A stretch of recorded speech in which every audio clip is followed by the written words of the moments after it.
What's up, everybody? Welcome to our J3 Live. We decided to put together our prep together for you guys.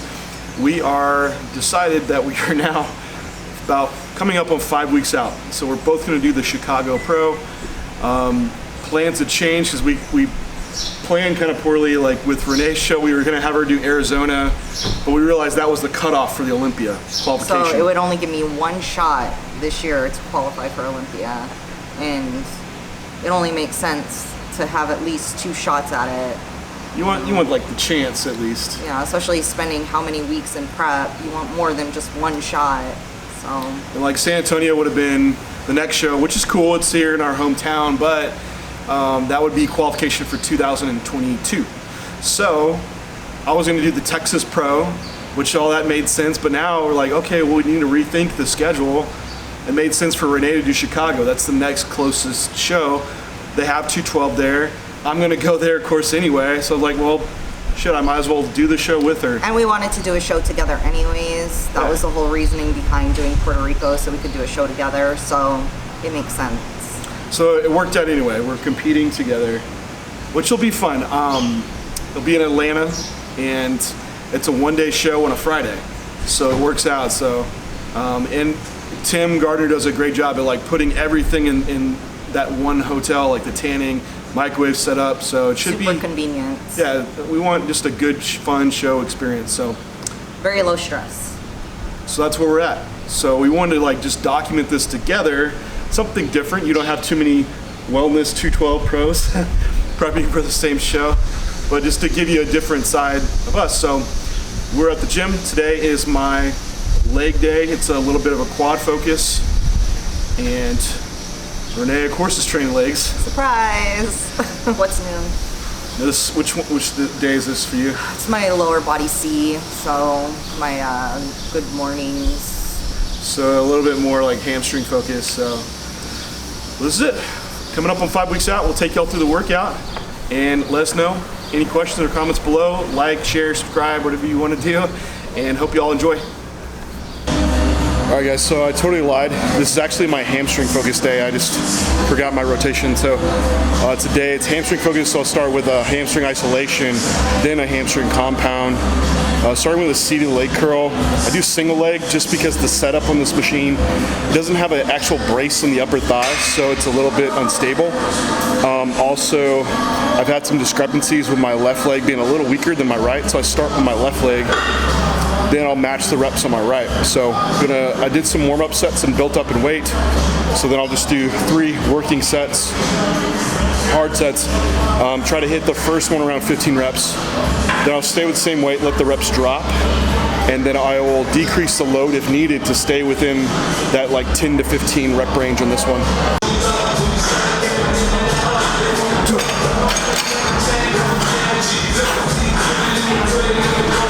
I like to lean forward a little bit, keeps a little bit more stretch on the hamstring. 2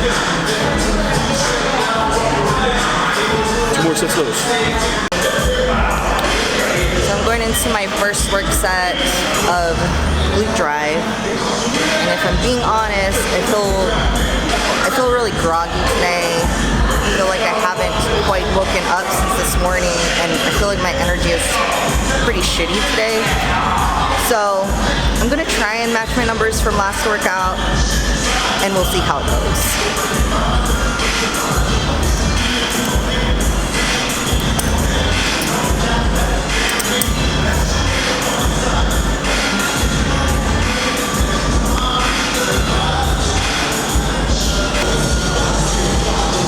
Drive up, lock him in, lock him in.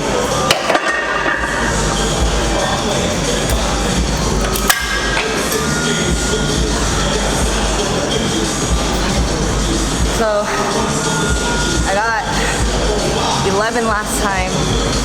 Today I got 12. So that's a little bit of progress. Fucking easy 12. Even. It didn't feel easy. And I still have 2 more sets because you added another set to this.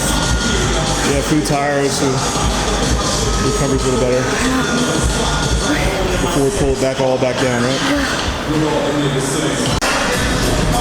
So finished my seated leg curl. get something that hits kind of mid-range, shorten phase.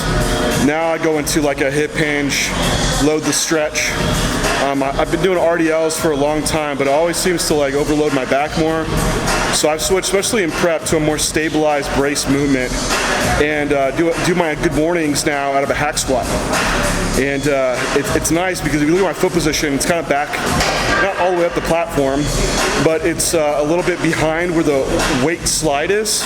So it keeps the weight slightly in front of you, but it makes it really easy too, being this brace, to just push the hips back and focus on stretching the hams and glutes. And it's harder to like manipulate like an RDL, like bringing the bar closer to you, tucking the hips under you, but it's much more direct on my hams and less fatiguing overall. So I use a band on this one because as you get up and your hips come underneath the shoulders and align with the ankles, you don't get any load. So this kind of matches the strength curve with using some band tension on there. So I've done 3 sets, feeding up into these top 2 sets. I'll do 2 sets, hard working sets, 10 to 12 reps. I think a key on this one for me has been coming down, pushing into my hips, and I feel my glutes stretch and pause in the bottom.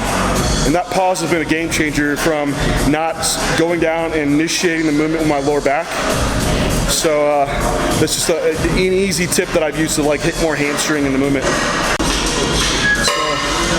I'll move into quad work now, and we got this new pitch shark behind me, which has been a really awesome movement. So on this day where I have my axial loading from the hip hinge, my squat movement for quads can be this belt squat where it's no lower back loading, so it's perfect.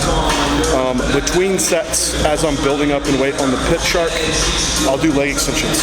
Sets of 15 and 20. I'll do 2 to 3 of those just to really activate quads, get some connection with them, and then they're a little bit warmer as I go into the pitch shark. I love this movement because you'll notice like it's almost resembles a front squat. So I go straight up and down. I keep my torso really upright. Most of my movement is solely at the knee, and that's when it's going to be a good quad focused movement for a squat pattern. So the hips aren't sitting back and shifting back. I don't want gluteus. I really want it quad focused. On this one, I still do work up to 2 sets, and I keep those both around like 8 to 10 reps. So I'll hit a higher rep. I'll drop weight a little bit just to keep the reps up and go into that movement like that. All right, so did my last set on the pitch shark and getting more and more comfortable with it. On this split, I only do legs once a week. Legs is a strong point for me, so I have it very, very low, closer to like a maintenance volume, enough to still improve. But I do push and pull days twice a week, so I have to drop some volume on legs so I can put more into those other areas. And that's why it's set up like that, to just have like a quad ham mixed together. My other leg session will start with my quad compound work and end with hamstring work. So Renee and I both, we're moving on to a single leg quad movement. So she does single leg hammer strength horizontal leg press. She did her hat good morning, so already had some axial loading. So we don't want it to impact her other days doing like another squat pattern. So we do something that's good stimulus but low fatigue. So a single leg press movement, it's very stabilized and braced. I'm moving on to kind of a split squat variation. Call it Jewett splits. No, I don't know. I tore both my rec fins last year, 2019, 2 years ago, and in 2018. So lunges with my foot all the way back and extension, it's just too risky. And I can do a pistol squat. So these, I do a variation. I do a split squat. I hold the dumbbell in the hand of the foot, that leg that's working, and it kind of loads the outside of the quad. It hits the quad sweep really well, and it also allows me to keep my leg that normally have back in flexion a little bit, and I lay it flat on the ground, so I get a huge range of motion on the quad. Get some glute involvement too, but it's a good movement to stay in a high rep range. Now that I hit my compound quad work, can move on to that. That'll be my last quad movement. Do 2 sets there, 12 to 15 reps. these split squats are brutal. It's like all quad, huge range of motion. I set them up starting from the bottom, so I get all my foot position right. It's like a dead stop, and starting from there, you get a huge range of motion. And you know where you need to end the movement. I went up 5 pounds. I matched my reps my first set, hit 15. Stayed with the same weight. Last time I did 12, so at least try to match that. So Renee, in her session, she does a single leg curl. Just get some hamstring work at the end. Single leg again. Focus, make sure the tension's on the leg where you want it. And she supersets that with a lateral band walk. Hit some glute medius, some piriformis. Just higher rep work at the end. My last movements are glute focused. So I don't get anything out of like doing glute bridges, hip thrusts. It's all lower back quad. So just something for more stimulus, but it also is not very fatiguing, is I'll do a lateral band walk, 20 steps each leg, and I'll superset it with our Body Masters glute kickback machine. I know it seems like super girl moves, but that is what hits my glutes the best. And single leg, because I know my left glute doesn't fire as much as my right.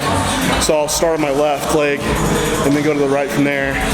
But man, that hits my glutes more than anything. And I'm very quad dominant, so having some glute isolation work for me makes a lot of sense for what I've seen development-wise. But I'll do 2 sets here. I go straight into them, no feeder sets, no warm-ups. I'm already really warm. It's an isolation movement. So we'll hit those and that will wrap up legs for me.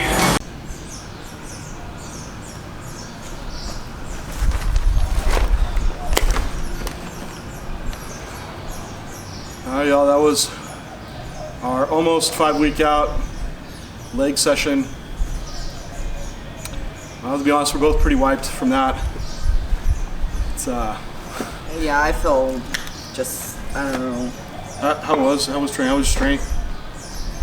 I mean, it was okay. I matched some numbers, and then some numbers fell off, and my energy was just total shit. Our sleep schedule got off a little bit.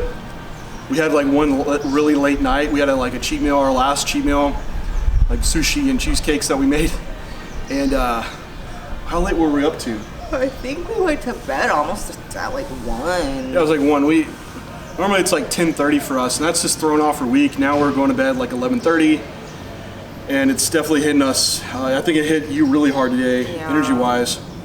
Like I was still able to progress my numbers, stuff moved up, had a good pump, but just the fatigue's kind of there, just feel kind of run down. So we're definitely gonna try to get to bed earlier tonight and prioritize that, because that is our biggest recovery tool is sleep. It's like one day and you're just like, it just throws you off.